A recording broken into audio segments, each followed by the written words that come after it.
Hello, church members and friends. Welcome to the Good News at Noon from Good Samaritan.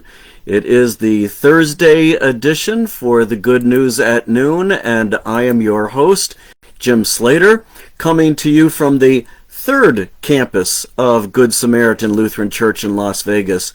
No, not the Windmill campus. No, not the Lakes campus, but from the East Coast branch of Good Samaritan Lutheran Church at the Fox Hill Campground campus.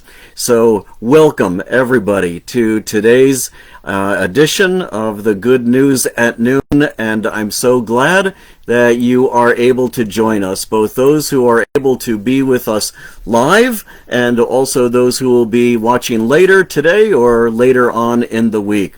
And I see Lynn is already checking in with a good afternoon, and Catherine with a good afternoon. It's good to see both of you, and welcome to you all.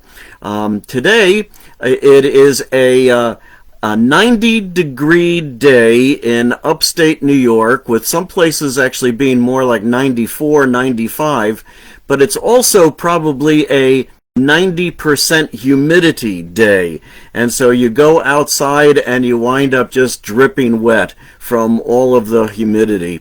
So there is something to say about that dry heat of Las Vegas.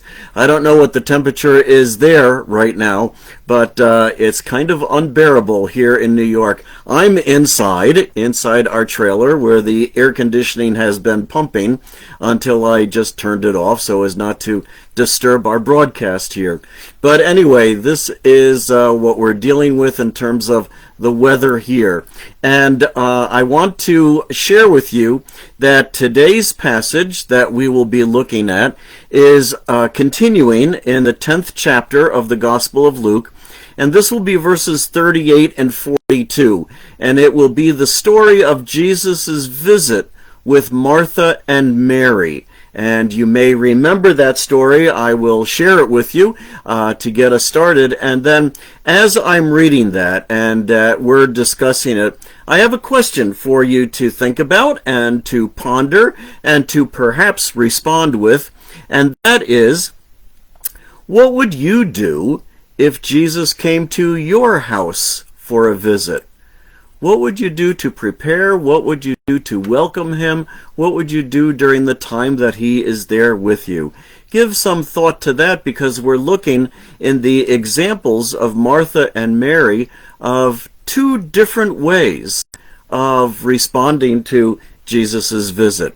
So let me just say hi to Dave and Jan as well. Good to have you with us.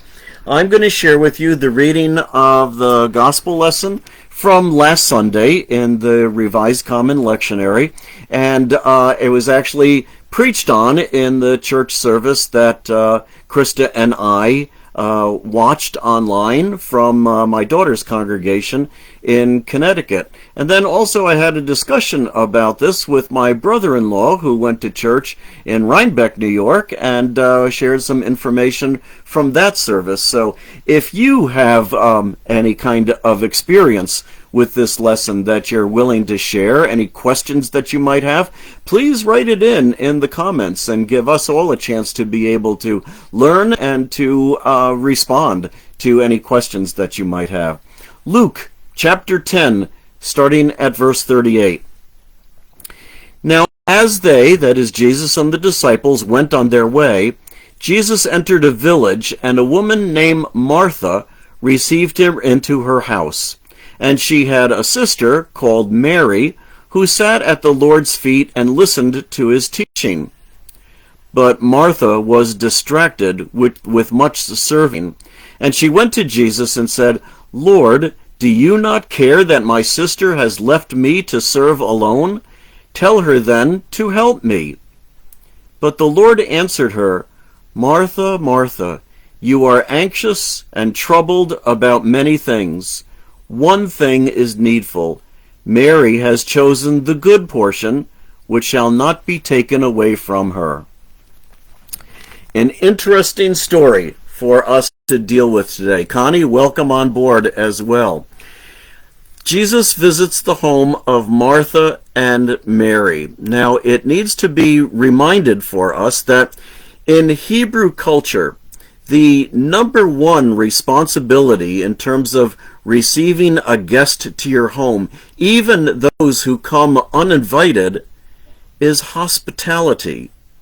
And that was done not just as an act of kindness, which we might think of it as today, but actually as a requirement, as a response to the law, as an understanding of what it meant to be able to help people in the midst of a desert lifestyle, in the midst of a scarcity of food and drink and housing.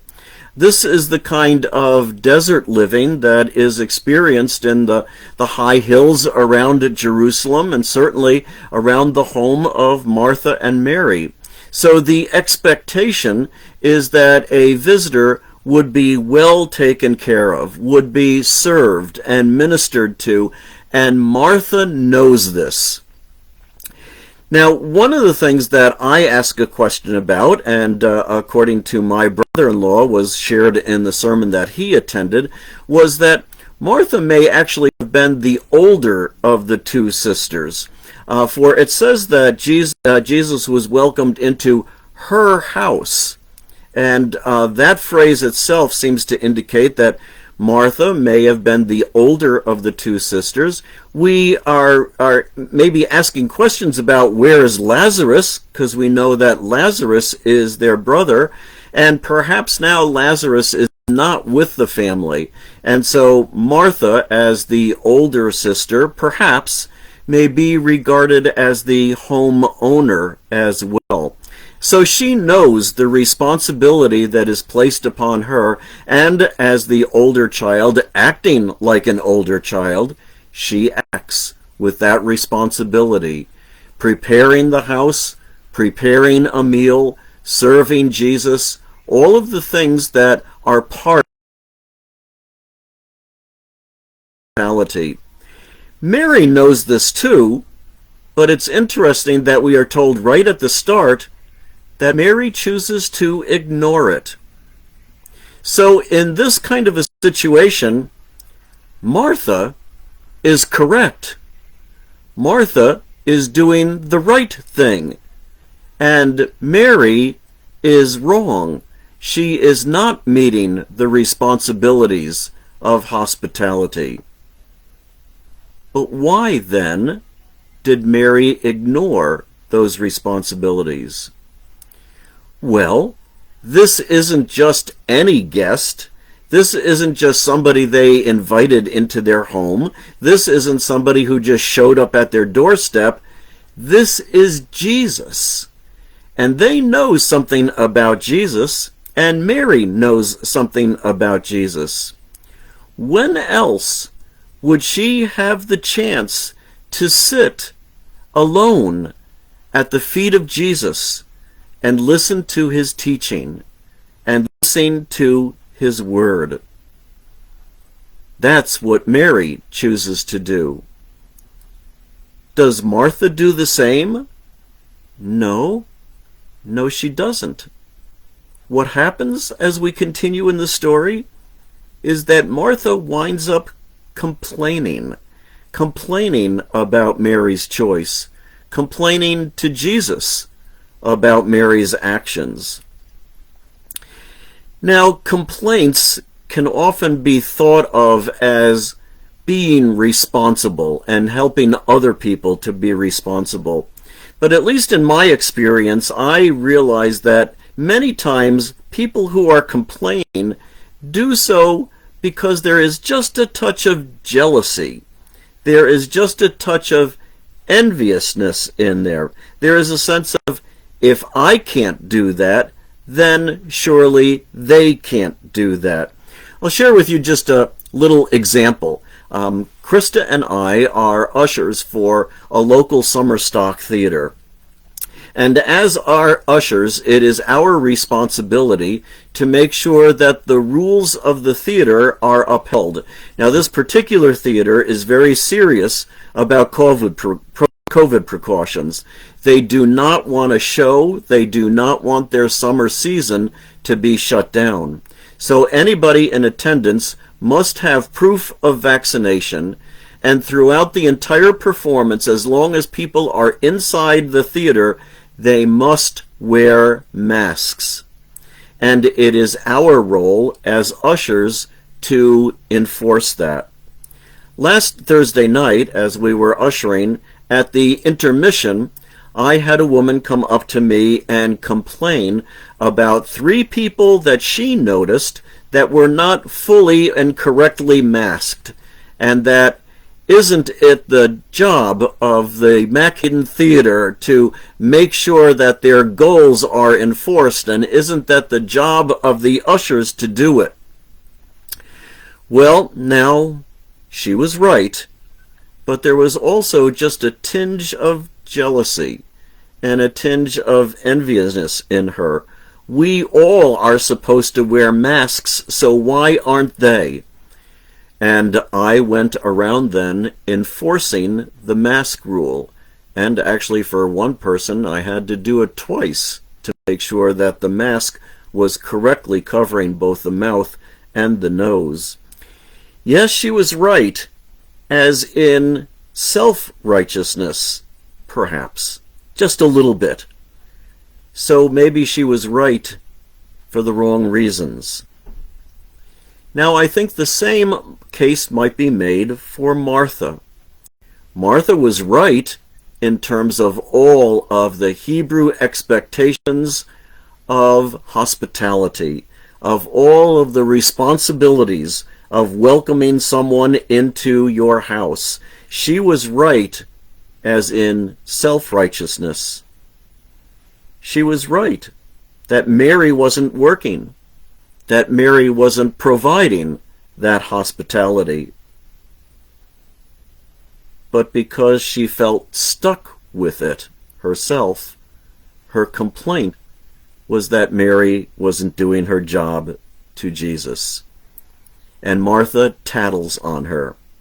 Martha says, "Lord, don't you care that my sister has left me all alone to serve you?"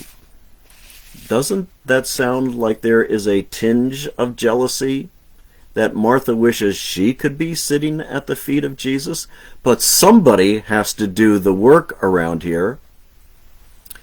Well, Mary, however, was serving Jesus in a different kind of a way. You see, there are some who worship Jesus by studying the Word, by learning from the teachings of Jesus, at his feet, you may say. And there are others who worship Jesus by serving the needs of others. Certainly Jesus did both of those things. Jesus was well known for his teaching and reaching out to people, but he also served those in need with evidences of healing and compassion and mercy for them. Is it any wonder that our action of gathering together for praising Jesus is called a worship service? It is a way of serving the Lord as we worship, and our worship service involves all kinds of people who are responsible for setting up our worship service, for making sure that everything is prepared, for making sure that everything is ready for us. And they, by doing that, are serving the Lord. Think about the altar guild. Think about the ushers. Think about communion assistants. Think about all the work that Pastor Don and Pastor Scott and Pastor Mark do in terms of preparing for a worship service. And then it gives all of the rest of us the opportunity to be able to hear the word that Jesus has to share with us.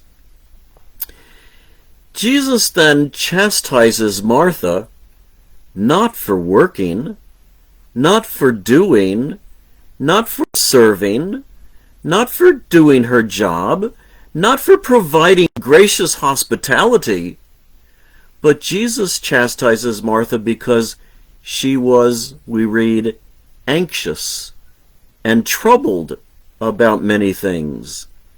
She had forgotten the reason for why she was serving. She had gotten distracted from fulfilling her responsibilities. She was distracted for the reason for her service, which was to worship Jesus, even as Mary was doing. Martha would be worshiping Jesus with her service, but she forgot that, and instead she was anxious and troubled and complaining about the choice that Mary had made. In society's expectation, Martha was right.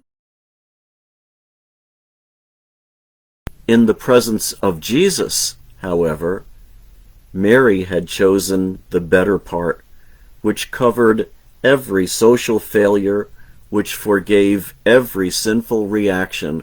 Whatever it is that Mary had done wrong or chosen differently in the past was erased by her ability to worship Jesus, to sit at the feet of Jesus. That would have been true for Martha as well in her serving of Jesus, but she forgot the reason for why she was doing that. So, how do you worship Jesus? Do you worship Jesus by sitting at his feet, by learning from God's Word, by studying in a Bible study group, by listening to the teachings of Jesus? Do you worship Jesus by serving others, by meeting their needs, by reaching out in social action to help those in the community around you, or others throughout the world, in a mission trip, or in contributing to global service? Jesus did both, and both are righteous when they are done to the glory of God. So how about you? What would you do if Jesus came to your house for a visit? Would you wash the floors, wash the windows, prepare a delicious meal? Would you make sure that everything in your house was clean and ready to receive a visitor? Or would you be unprepared, and when Jesus arrived, say, "I'm sorry, I don't have anything to offer you to drink except for a glass of water," hoping that Jesus might turn it into wine? And then, when Jesus is there with you, do you take the time to listen at the feet of Jesus, to hear what Jesus has to say? And then when your evening is over, cleaning up the dishes, cleaning back up the house, and thinking to yourself how wonderful it was to receive Jesus into your home. As my brother-in-law and I discussed, we kind of hope that those who are visiting us might actually help a little bit. Maybe not with the preparations, but maybe bring something with them to be able to share with the household that they are visiting. Maybe to help with the cleanup afterwards. That's just a nice thing to offer to do.